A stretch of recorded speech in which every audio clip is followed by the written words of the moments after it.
Hey, what's up, guys?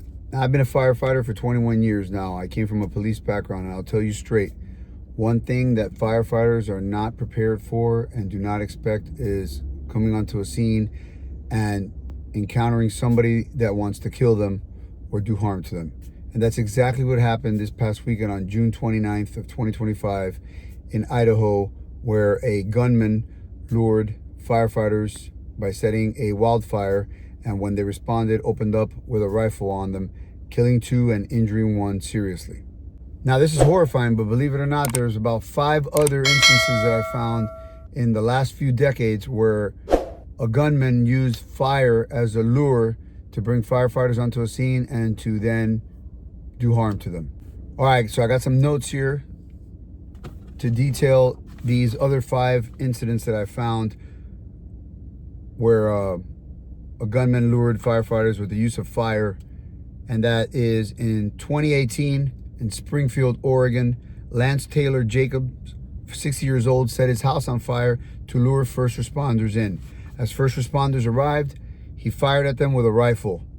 No firefighters were hurt or injured, and Jacobs ended up committing suicide. And this incident was linked to a domestic call.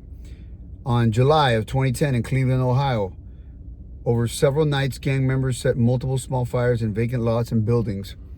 As first responders arrived, shots were fired at them, but no firefighters luckily were hurt. On Christmas Eve, December 24th, 2012, in Webster, New York, William Spengler, 62, a convicted felon who had previously killed his grandmother, set fire to his house and vehicle. As firefighters from West Webster Fire Department responded, he ambushed them from a berm across the street with a high-powered rifle. 2 firefighters were killed and 2 were wounded, and Spengler committed suicide. In Baltimore, Maryland, 1994, and this one there's not a whole lot of information on because I guess they didn't document things, obviously, before the internet. Firefighters responded to a suspicious fire in a vacant building in a high-crime neighborhood. Fire was set to lure the firefighters, and as firefighters responded, they were ambushed by gunfire.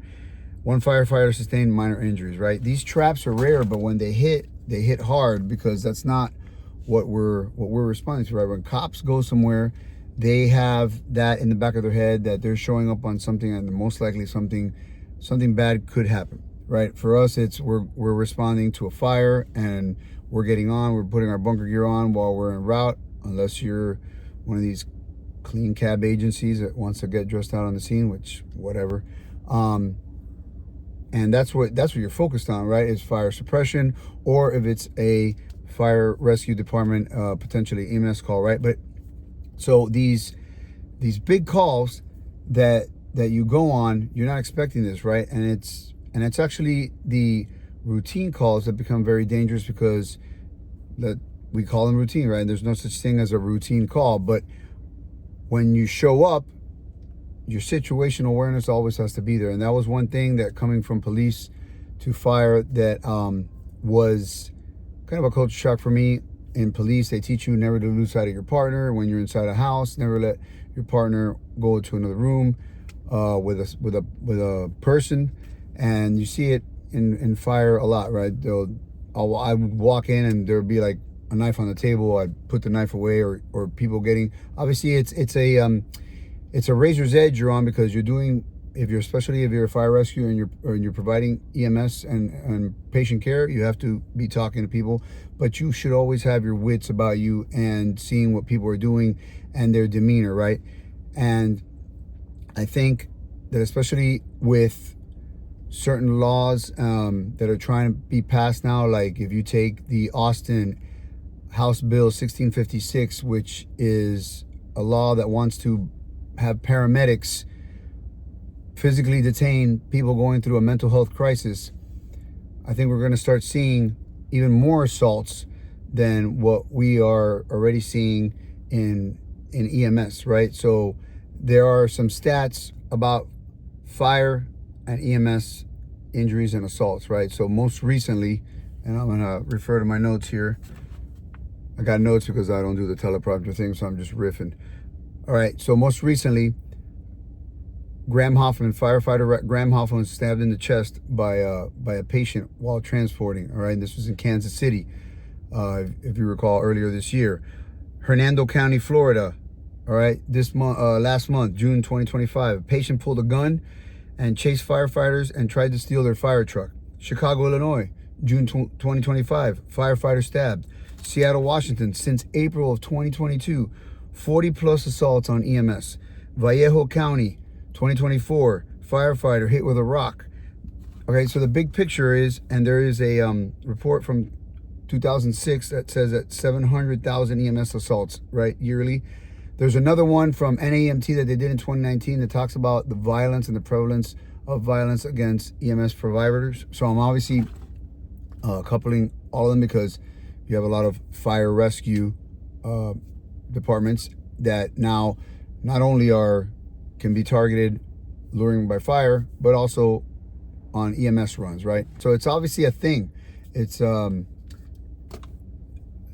dangerous job either way, right? You have the dangers of fire suppression, car wrecks, being on the side of the road, and now you have to worry about people trying to do you harm in both fire and EMS. So my takeaway with this video is to always have your head on a swivel for you and your crew.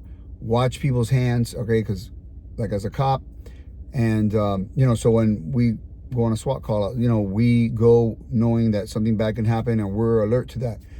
Most people, when they're going to do patient care, they're not expecting the patient to attack them or to be lured to a grass fire and have a gunman, for whatever ridiculous reason, unjustified obviously, to open up on firefighters, right? So I just implore you guys, when you're out there, to have your head on a swivel and take everything, you know, the reactionary gap, like we talk in police, we talk about having that reactionary gap to give yourself space to escape.